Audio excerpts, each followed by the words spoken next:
Bismillahirrahmanirrahim. Assalamualaikum warahmatullahi wabarakatuh. Perkenalkan, nama saya Rosanti, saya dari kelas PAI 2A dan saya dari kelompok 3.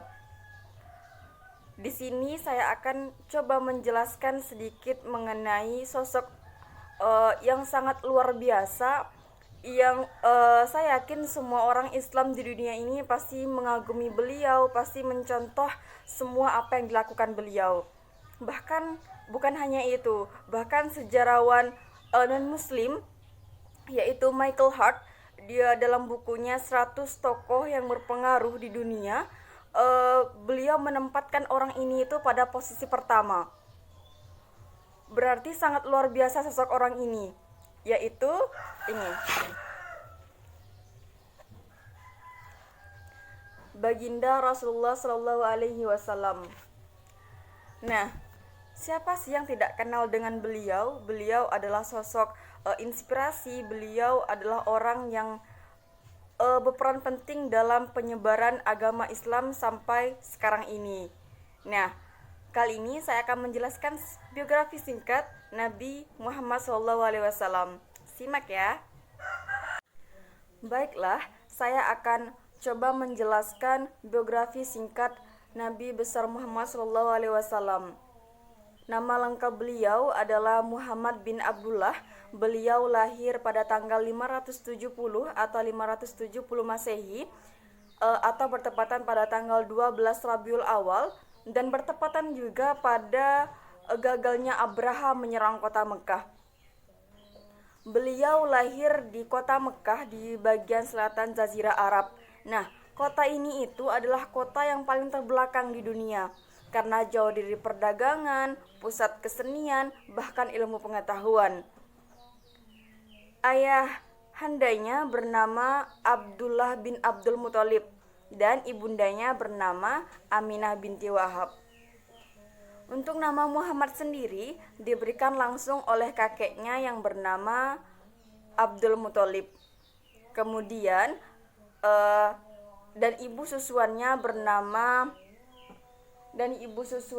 bernama Halimah binti Abi Suaib. Nah, dari kecil memang pada dasarnya Nabi Muhammad itu sudah mempunyai akhlak yang luar biasa, sopan dan memiliki rendah hati yang tinggi.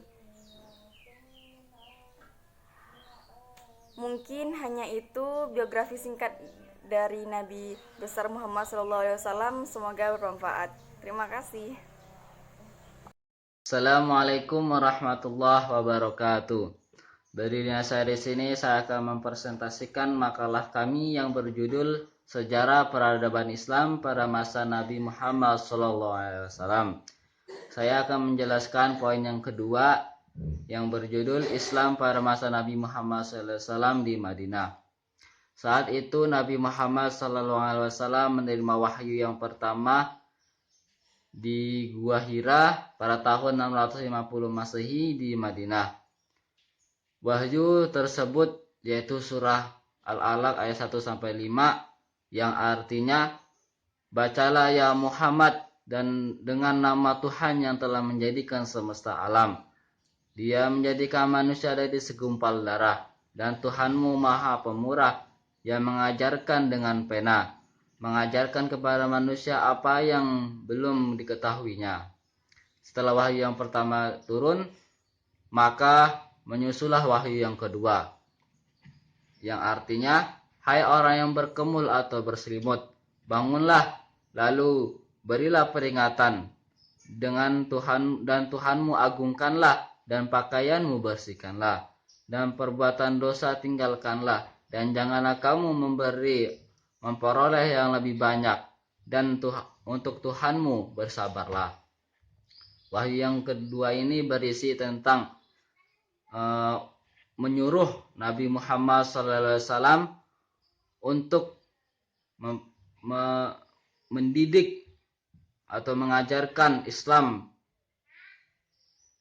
mendidikan agama Islam kepada umat Nabi Muhammad SAW agar menjadi umat yang bertakwa kepada Allah Subhanahu wa taala dan menyuruh manusia untuk beribadah kepada Allah Subhanahu wa taala. Setelah itu Nabi Muhammad SAW menjadikan tempat Al-Arqam bin Abil Arqam itu menjadi tempat pertemuan para sahabat. Disitulah Nabi Muhammad SAW menyampaikan wahyu atau mengajarkan dasar-dasar pokok Islam kepada para sahabat terdahulu. Lalu turunlah wahyu kepada Nabi Muhammad SAW untuk berdakwah dengan terang-terangan. Nabi Muhammad SAW ini menyebarkan agama Islam di seluruh penduduk Jazirah Arab. Saat Nabi Muhammad SAW menyebarkan agama ini, Nabi Muhammad SAW mendapatkan penderitaan. Para penduduk ini melempari Nabi Muhammad SAW dengan batu. Tetapi Nabi Muhammad SAW ini selalu bersabar. Mungkin ini yang dapat sampaikan. Apabila ada kata-kata yang salah, mohon maaf. Wabillahi taufiq wal hidayah. Assalamualaikum warahmatullahi wabarakatuh. Assalamualaikum warahmatullahi wabarakatuh. Perkenalkan, saya Irma Yunitasari dari kelompok 3. Di sini saya akan menjelaskan materi tentang peradaban Islam pada masa Rasulullah SAW di Madinah. Pada periode kali ini dilatar belakangi oleh adanya perjanjian Aqobah pertama dan Aqobah kedua. Perjanjian ini dilatar belakangi oleh masyarakat Yastrib yang meminta Nabi Muhammad SAW untuk pergi ke kotanya untuk mengajarkan Islam kepada mereka. Dengan senang hati Rasulullah SAW pun menyetujuinya. Kemudian kurang lebih dari 150 orang telah meninggalkan kota Makkah dan menuju ke Yastrib. Rasulullah SAW pergi ke Yastrib ditemani oleh Abu Bakar. Dan ketika di Kuba, Nabi beristirahat beberapa hari lamanya.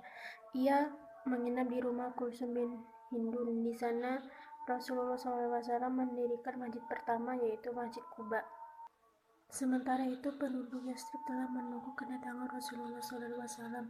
Tiba saatnya Rasulullah SAW tiba di kota Yastrib dan Rasulullah disambut oleh masyarakat kota Yastrib dengan penuh kegembiraan. Sejak itu sebagai penghormatan terhadap Nabi, nama kota Yastrib diubah menjadi Madinatul Nabi atau kota Nabi dan sering disebut dengan Madinatul Munawwarah atau kota yang bercahaya. Pada periode Makkah, Islam merupakan kekuatan politik. Di sana Nabi berkedudukan tidak hanya sebagai kepala agama, tetapi juga sebagai kepala negara. Dalam rangka memperkokoh masyarakat dan negara barunya, Rasulullah SAW segera meletakkan dasar-dasar kehidupan masyarakat. Yang pertama dengan pembangunan masjid. Pembangunan masjid ini tidak hanya digunakan untuk sebagai ibadah, tetapi juga sebagai mempererat tali silaturahmi antar sesama muslim. Kemudian persaudaraan antara kaum Ansor dan kaum Muhajirin. Kemudian kesepakatan untuk saling membantu antara kaum muslimin dan kaum non-muslimin. Kemudian kesepakatan untuk membantu kaum muslimin dan kaum non-muslimin. Selanjutnya peletakan asas-asas politik, ekonomi, dan sosial. Banyak sekali kemajuan yang terjadi pada saat periode Madinah ini. Dan selanjutnya terdapat Piagam Madinah. Yang pertama, umat Islam merupakan suatu komunitas umat meskipun berasal dari suku yang beragam. Dan kedua, hubungan antara sesama anggota komunitas Islam dan antara anggota komunitas Islam dengan komunitas-komunitas lain didasarkan atas prinsip-prinsip. Yang pertama, bertetangga baik, saling membantu dalam menghadapi musuh bersama, membela mereka yang dianiayanya, saling menasihati dan menghormati kebebasan beragaman. Sekian yang dapat saya sampaikan, kurang dan lebihnya saya mohon maaf. Assalamualaikum warahmatullahi wabarakatuh, kaum muslimin dan kaum non-muslimin. Selanjutnya, peletakan asas-asas politik, ekonomi, dan sosial. Banyak sekali kemajuan yang terjadi pada saat periode Madinah ini. Dan selanjutnya terdapat Piagam Madinah. Yang pertama, umat Islam merupakan suatu komunitas umat meskipun berasal dari suku yang beragam. Dan kedua, hubungan antara sesama anggota komunitas Islam dan antara anggota komunitas Islam dengan komunitas-komunitas lain didasarkan atas prinsip-prinsip. Yang pertama, bertetangga baik, saling membantu dalam menghadapi musuh bersama, membela mereka yang dianiaya, saling menasihati dan menghormati kebebasan beragaman. Sekian yang dapat saya sampaikan, kurang dan lebihnya saya mohon maaf. Assalamualaikum warahmatullahi wabarakatuh.